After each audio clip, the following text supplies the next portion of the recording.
Right then, settle down because I'm about to tell you something that the Thai Tourism Authority, the British Foreign Office, and about 3 generations of historians have been rather keen for you not to hear.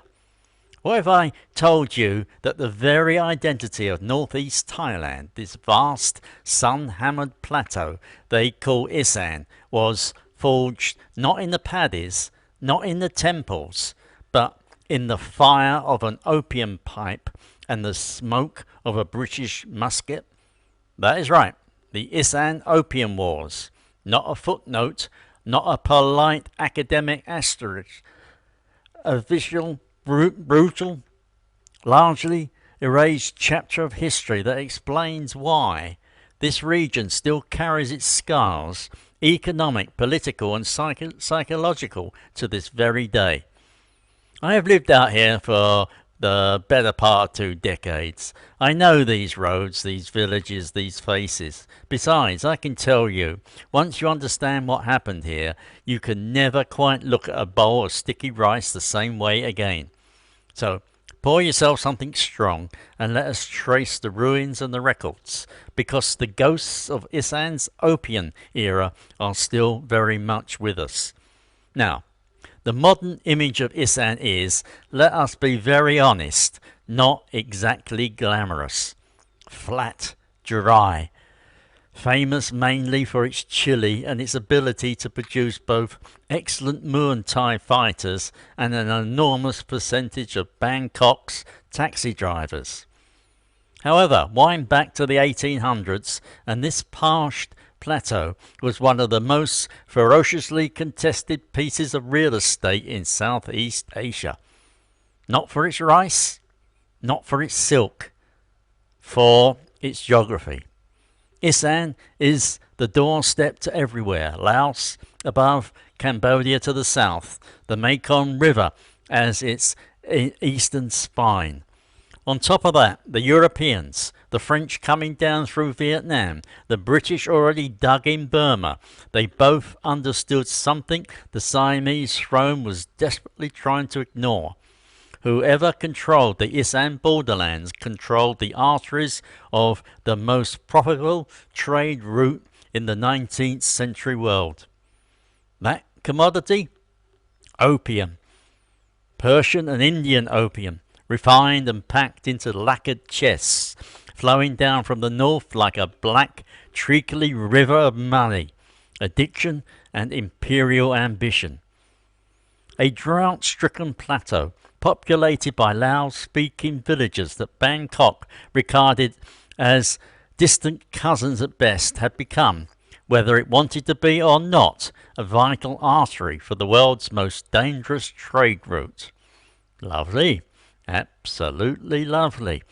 Here is where it gets properly sordid, which is, frankly, where history always gets interesting.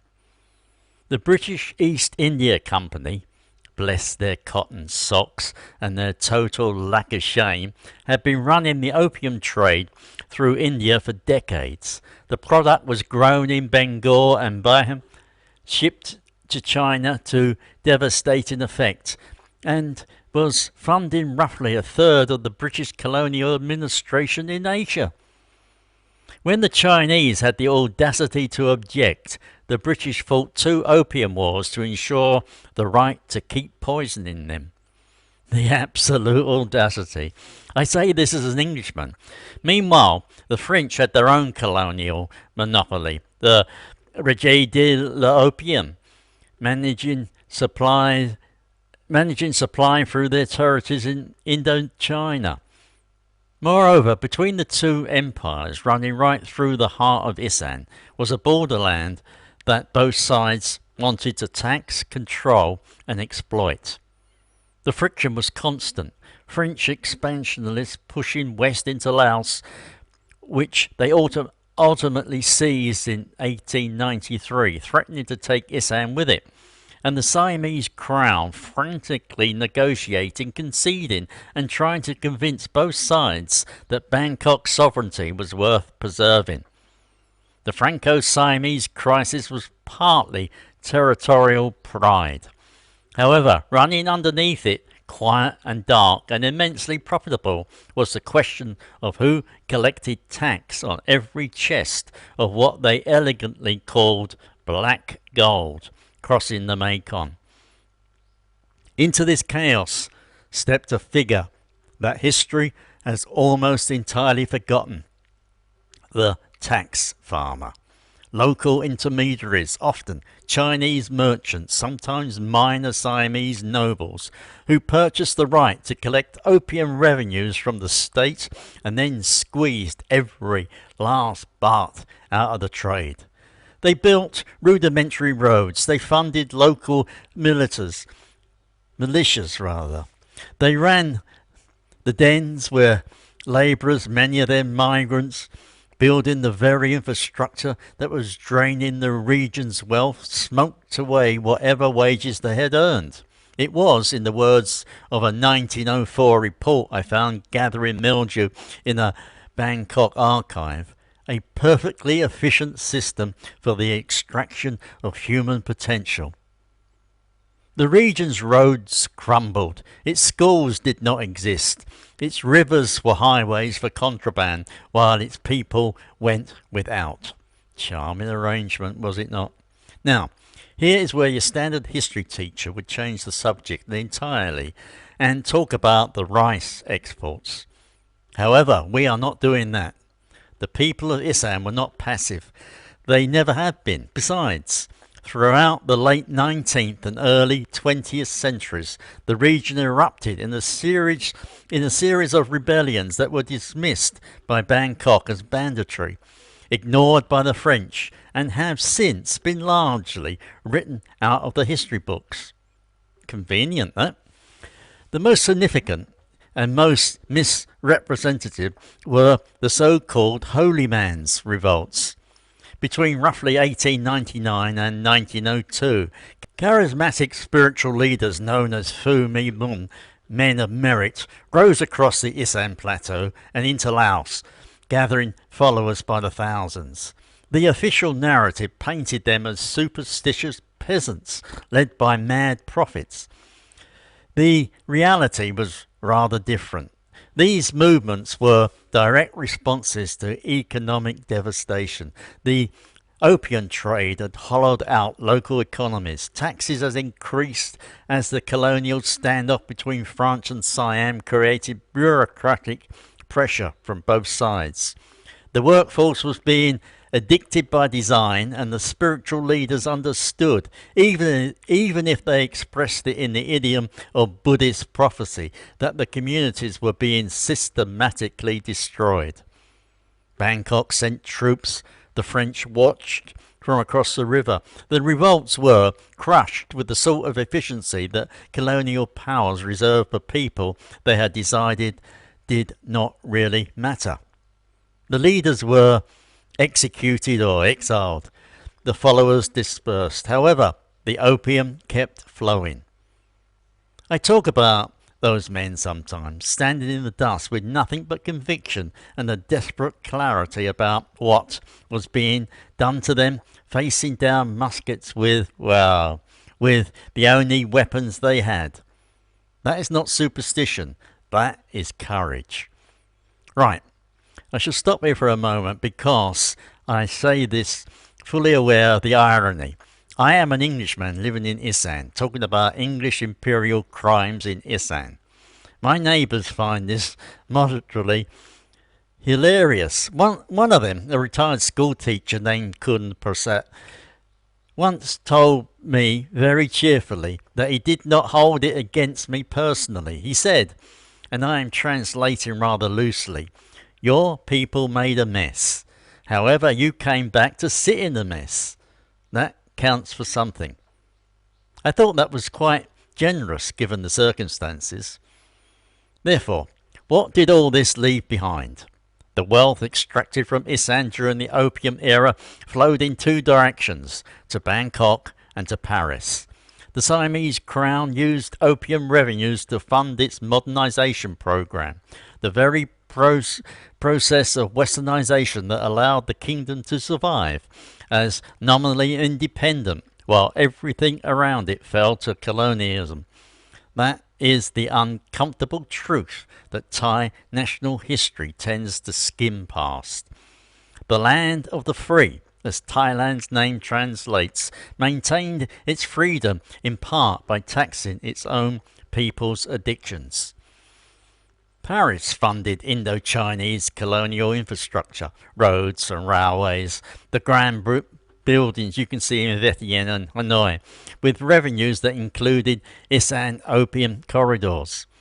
Meanwhile, the northeast of Thailand remained and to a large extent remains the poorest and most politically marginalised region in the country. The infrastructure gap between Bangkok and Isaan is not an accident of geography. It is the compound interest on a century of deliberate extraction. What's more, the physical ghosts are still here if you know where to look. There are French colonial era buildings in Mukdadan and Nakhon Phanom that guidebooks call charming. I call them evidence. There are villages along the Mekong whose oral histories, passed down in the Isaan dialect, rarely committed to official record, describe the opium traders, the tax collectors, the soldiers and the holy men with a vividness that no archive can match. There are family stories here about great-grandparents who carried chests across the river at night, about village headmen who were paid to look the other way, about women who ran the dens because the men were in them. History is not always found in libraries. Sometimes it is in the conversation at a somtam store at 6 in the morning. Why does any of this matter now? Fair question. Allow me to be direct.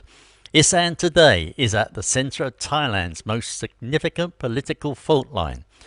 The Red Shirt movement, the recurring democratic crisis, the deep resentment of a Bangkok establishment that has, for over a century, treated the Northeast as a place to extract from rather than invest in.